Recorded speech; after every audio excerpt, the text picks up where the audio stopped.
Hey, it's Tucker Carlson. This morning it looks like somebody blew up the Kakhovka Dam in southern Ukraine. So if this was intentional, it was not a military tactic, it was an act of terrorism.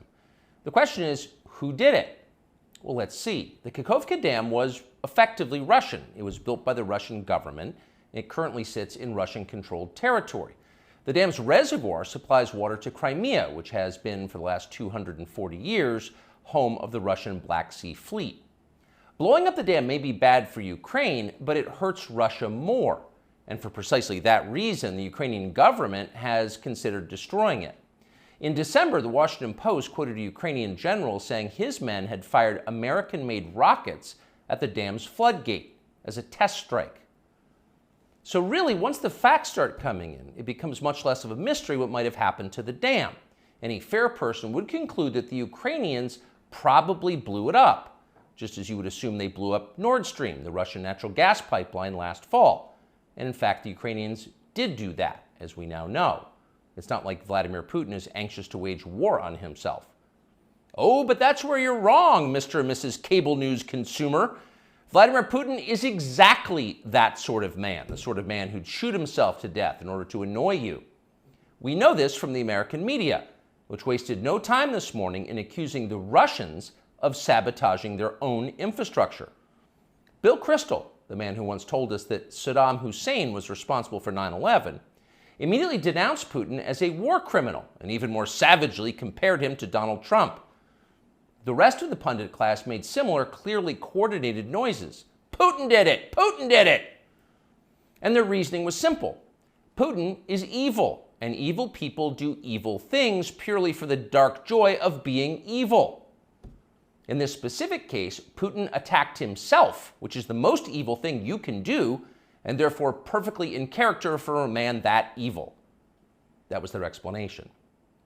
No one who's paid to cover these things seemed to entertain even the possibility it could have been the Ukrainians who did it. No chance of that. Ukraine, as you may have heard, is led by a man called Zelensky. And we can say for a dead certain fact that he was not involved. He couldn't have been. Zelensky is too decent for terrorism. Now, you see him on television, and it's true you might form a different impression.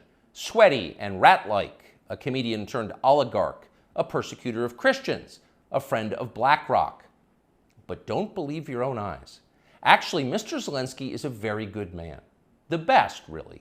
As George W. Bush once noted, he is our generation's Winston Churchill. Of all the people in the world, our shifty, dead-eyed Ukrainian friend in the tracksuit is uniquely incapable of blowing up a dam. He's literally a living saint, a man in whom there is no sin. That's why Lindsay is so attracted to him. They're just two good people, hanging out together and being good. And like all good people, when they meet in person, they spend a lot of time talking about killing people and laughing like friends do. Here's the pair last week. Free or die. Free or die. Now you are free. Yes. And we will be. And the Russians are dying. It's the best money we've ever spent. Thank you so much. No, it's... The Russians are dying. It's the best money we've ever spent, Graham says. A smile spreads across his thin, quivering lips as he forms the words. He looks like a starving man contemplating a breakfast buffet. The aroma of death has aroused Lindsey Graham. Thanks so much, replies Zelensky. He feels the same way. See, there's nothing dark here. Just two middle-aged guys celebrating the killing of a population.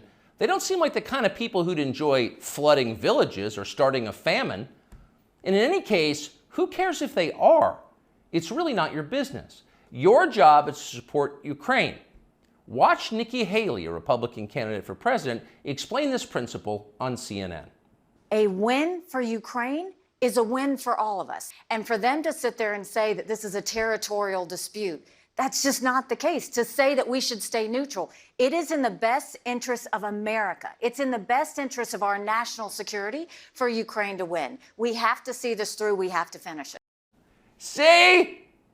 It's very easy to understand. It is vitally important for you to support Ukraine because it's necessary for Ukraine to be supported by you. Your support is mandatory until it's finished, whatever it is, and whatever that means. So shut up and support Ukraine, or else you're in trouble. Back when they still taught logic, statements like this were known as tautologies. Something is true because it is. The more you repeat it, the truer it becomes. It's a self-reinforcing reality. There was a time when tautologies were considered illegitimate arguments, not to mention hilariously stupid. Only dumb people talk like that. Now everybody in power talks like that. Diversity is our strength. Trans women are women. Zelensky is Churchill. It's all self-evidently true. Doesn't need an explanation, and don't ask questions. Sound familiar? Of course it does. That's the pap they're serving us day after day in steaming, lumpy portions. As of today, we've come to Twitter, which we hope will be the shortwave radio under the blankets. We're told there are no gatekeepers here. If that turns out to be false, we'll leave. But in the meantime, we are grateful to be here. We'll be back with much more very soon.